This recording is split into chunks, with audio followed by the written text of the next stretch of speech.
Hello everyone, welcome back to my channel. My name is Brian and Maybe we should just get the soul flowing for this video. Yeah. Let's talk about New World, baby. I'm just kidding. We're not gonna rap and sing this video, but if you're still here, thanks for being here, guys. This is gonna be a little bit of an addendum to the video that we released on I think Friday or Saturday, talking about New World and its free-to-play weekend, looking like it's essentially set to fail. A very weird look. At the time of the calculation, it was like around 517 people playing just on the 75 free weekend servers. Now, I asked lots of questions and you guys have given me lots of feedback, so essentially I'm going to talk about really what went wrong with this weekend, but also, as I want to look forward to what New World can do, what can the devs do to help continue this march of positivity that we're seeing on Reddit, that we're seeing online. And yeah, that's what this video is going to be about. Be sure to like, favorite, subscribe, and share all the standard YouTube, I guess, call to action stuff, as it does help out the channel. But like we've done, and I'm going to still, again, another page from Devin Nash, we're going to bring in our trusty notepad and my calculator here to kind of basically communicate what exactly happened this weekend. What are the results? And then what is the pathway forward? How can New World continue this march, continue to improve, continue to grow? Have they theoretically hit their floor in terms of the player base, or are we going to be looking at potential downturns here in the near future? So let's talk about the numbers as we want to, and then we'll talk about the rest of the stuff. So hopefully you guys enjoy. Let's have some fun here. First and foremost, what do I do to calculate all this wonderful information? Well, I go off of hours played. Now, of course, hours played, right now averaging for the 30 days up from the last time we talked about this. That's a good sign, unless that either people are playing more or more people are coming to check out the game. But we can also compare weekends to weekends, and that's what I've done. I've taken the Friday, Saturday, Sunday, and also compared it to the previous Friday, Saturday, Sunday. And I went ahead and, instead of, I'm not trying to waste anybody's time here, I went ahead and put together the calculations for us to look at the numbers themselves. This weekend, a lot of hours played, not surprisingly, and we could kind of determine maybe we probably got picked up maybe 4,000 new players, depending on averages. You guys can let me know if where my numbers are wrong.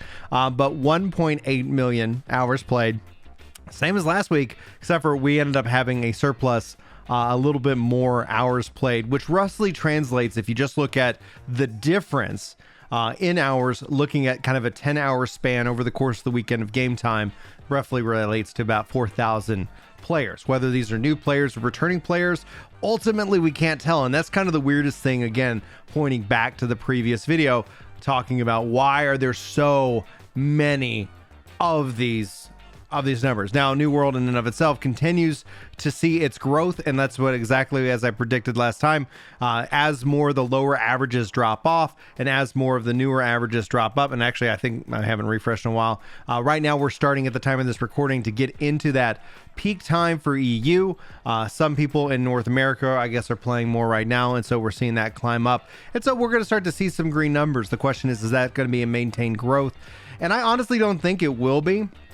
Not because anything New World's not doing, it's just that at some point, you reach a physical thing where you're going to naturally hit burnout. That's actually one of the things that kind of what I actually think of when I describe the drop off, outside of the initial drop off of kind of that hype cycle of, oh my gosh, this is the place you want to be. And essentially, you got about 4 months of content at launch. Naturally, you're going to see big drops. Obviously, the bugs haven't helped out in the long run. So, are we now in the rebuilding of, its reputation and more? Well, when talking with you guys, this is where I think it gets really interesting. When sitting down and talking in the chat and in comments, I kind of got two themes, actually. Let me go just change camera. We'll make this a little bit more like, yo, what's going on here? Let's find the right one. Just cam. I have too many of these things. There we go. All right, I'll take off headphones. We'll be rocking and rolling. So what you end up getting in this mindset is that either they didn't advertise, so people said they didn't see it on Steam, but then some people did. So I think essentially, I don't know if it was targeted advertising or just kind of late to the party, but I think they expected way more people to step into the game, and clearly that didn't happen. I don't know if that's necessarily a good thing or a bad thing, but it does show that they have this as something in their pocket to spin up in the future. I believe New World's best way to play it is in playing with people. Like, being on a server with people is a perk. It is a perk. You might have different views, and that's actually when we get to, the idea of the matchmaking system that's coming, that the idea of cross server connections that's coming. I think this is where we start to also see the limitation of 2,000 player cap, and it being a drain and a struggle, especially as it relates to kind of some of the core gameplay loops in the game. You think about like a server with 2,000 people on it, it's very healthy. It's got a lot of people to be able to take part in OPR at level 60. Excuse my voice. But you think of a lower level population, and that doesn't happen. Obviously, cross-server matching will help that. I stated this over a year ago, and I think that the fix, or essentially New World, is in its in its grind phase. It's in the process where the devs have to continue to obviously release good content, but it's got to go and probably, I think, run into an expansion. I think essentially, and this is what I stated over a year ago, but I said that it's really going to be a battle up to the expansion, because an expansion will communicate a couple things, either subconsciously to people, but outside of the marketing push, which, back to the New World free weekend, like whether you actually, if you learned it from me in that video, like that's a red flag. That's a clear red flag. But if you saw advertisings about it and you decided to check it out, like that's obviously marketing and advertising at work. Free trial weekend, I think is good. But then the other sentiment that I see is that a lot of people are like, for the weekend, it just doesn't make sense. I don't want to go get involved in another game, especially like if it's just for the weekend, and then do I need to spend the money? Like, I totally understand that. So I think kind of, if you almost kind of like map it out, like we have the roadmap leading up to the fall, in which we're getting new territories. I don't think we're going to classify, or they're going to classify the fall as an expansion, but I think the fall roadmap forward should lead us into an expansion. And that needs to probably be communicated with the players, aka Guild Wars 2. What Guild Wars 2 has done is that not only did they release End of Dragons, but they also released the news that they are making another expansion. I think that tells me as a player, especially with somebody who likes Guild Wars 2, that yes, you can continue to spend time in here, because the investment in time is going to pay off in the future. And that's essentially where we are with the New World, where like the player population doesn't trust HES, and for like all the right reasons. It's an unknown IP. It's an unknown development studio. It's in a genre that's traditionally very very I'm trying to mindset, very like hesitant and wary of new blood. And you see this happen with MMOs after MMOs, where you gotta put in the blood, sweat, and tears if you want to be around, and then ultimately that ends up building out trust. That is the key critical mindset with the expansion.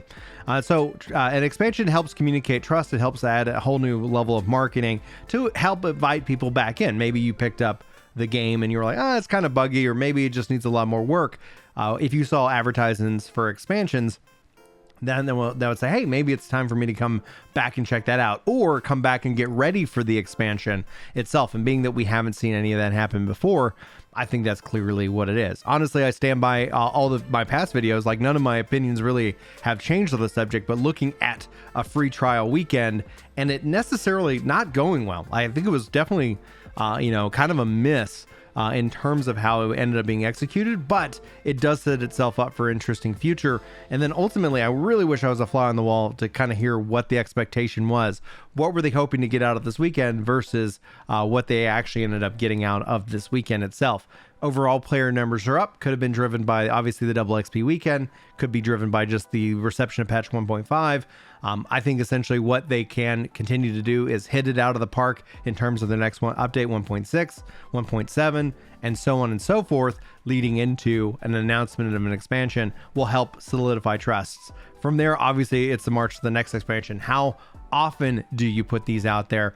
And essentially, I think the right cadence, ultimately, especially when it relates to New World, and I would say that if they're able to deliver an expansion once a year, and then you kind of have these quarterly seasons of new content, various different in-game activities. Obviously, you would have smaller patches and bug fixes. Like, I think essentially you could actually get into the kind of that predictable rhythm that players essentially like me really do benefit and enjoy from. So there's the time to grind, there's the time to be excited, there's the time to complain that we don't have enough content, and thus we are now in the lexicon of what it means to be a games as a service and MMO in 2022. Anyway, guys, I thought these numbers were interesting. Overall, positive moves. However, I think this weekend still completely missed in terms of what its hopeful intention was. I mean, we didn't break the all-time peak of last week, but we did get more players at least testing out the game.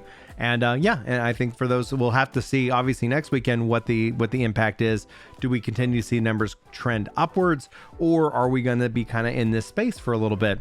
Anyway, that's going to be the video. Thanks guys for tuning in. Hopefully you enjoyed. Hopefully you have a great day, and I'll see you in my next one. Until then, take care.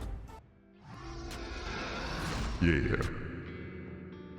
It's time to chill out on the couch and read some comments. That's right. You know me when it comes to Destiny. I'm off with the clan, and I'm glad you're feeling better. Oh yeah.